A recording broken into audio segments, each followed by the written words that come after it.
say. Like, there's no words can describe it, but I'm just so ecstatic.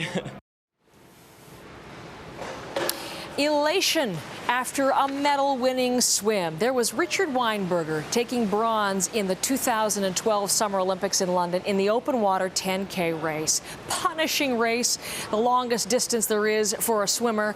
He's going to do that in Rio. He's going to try to better that in Rio. And Richard Weinberger is my guest from Vancouver before he heads into his morning swim. We haven't met personally, Richard, so let me say good morning, and what a great thing it is to have you part of our program today. Hello. Good morning. How are you? I'm very well, thank you. Let me ask you how you are. 100 days to go until Rio. How does that make you feel? I'm pretty excited. Normally, I'm not a morning person, but I'm here early before my practice, just to talk about it. So there's one of few things that would get me out of bed earlier than normal, and that's the Olympics.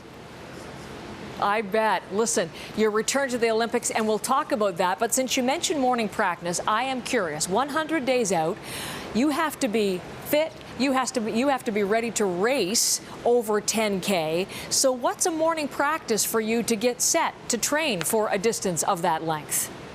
Well, we're just practicing, swimming the race as many possible times from now until Rio. So we have 100 days out. I think my race is maybe 110 days out. So I'm swimming 2 5-kilometer progressive sets this morning, straight swimming, and, just getting that feel for long swimming. And I'm ready for it. And, I've been posting really good times and workout this past 2 weeks, and I'm just going to keep on it. I love that. I'm ready for it. 2 5K swims. That's incredible. That makes me wonder, what do you eat? How do you keep how many calories do you consume in a day to maintain your strength and your energy when you're swimming those distances? It's actually, I don't eat it as much as I should be. A lot of my friends and even my nutritionist tells me that, but I get by, eating like 5 or 6 main meals a day.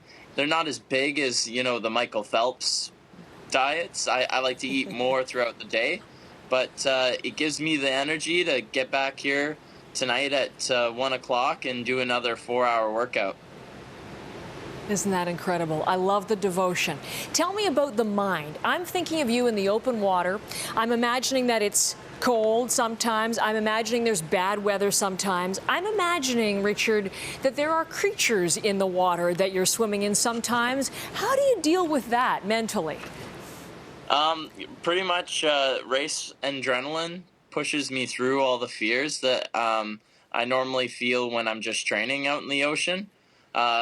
When I dive in and into a big race, all these sort of things disappear out of my mind, and I'm just completely focused on battling out with my friends and competitors and trying to win races. For training sessions, though, in the ocean, sometimes we do that maybe 2 or 3 days out, and I don't like looking down into the water. And finding out what you're sharing that ocean with. I can imagine. We have some pictures of the area where you're going to be swimming. You're going to be swimming off Fort Copacabana, off that beautiful Copacabana beach in the Atlantic waters there. You've been there. You were in a test event earlier. How did you like the conditions, the facilities in Rio? Oh, it was beautiful. Just about 2 nights before we actually got into the venue and warmed up on the course, it had rained and brought in a lot of the water from the land into the ocean, and we were swimming in that, and luckily no one was sick. Everyone stayed healthy, and we took minor precautions, but yeah, everything was perfect. And it's a real open water race there. It's going to be about 19 degrees Celsius, and it's going to be wavy. So these sort of conditions play with my strengths. So I feel like, I have a shot at this gold, and probably better than some of the faster guys who come from the pool and are swimming up to open water. Love the sound of that. And I know you got the bronze at that test event, so it obviously suited you well. And I'm glad to know. I was going to ask about the water quality. It sounds like you don't have any concerns and thankfully weren't sick.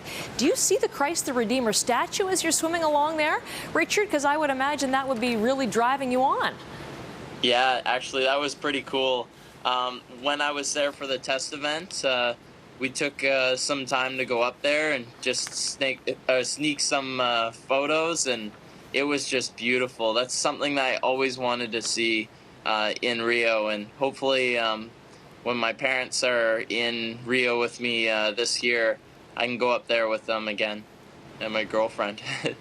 Beautiful. Well, I hope you get that chance. I hope you're wearing a medal around your neck. Bronze in London in 2012. That was one of the sweet surprises for Canada when you took that bronze in the open water swim there in London. I will remind you of what you said at the time, Richard. It was this: I want to be the Olympic champion in Rio in 2016. Would you say the same thing today? I'm on it. I am on it right now, and I'm going to be the best I can be, on race day. And I'm gonna leave everything in the water. So if I'm beaten in Rio, it's not because I didn't do something. It's because they just flat out were stronger than me. So bring it on. I'm on it. Bring it on. Those are great words on which to end our conversation for now. Hopefully we can continue it on from Rio. Good luck in the first of the 5K swims today, Richard, and what a pleasure to meet you here today. Thank you. Thank you. Good morning and have a great day. You too.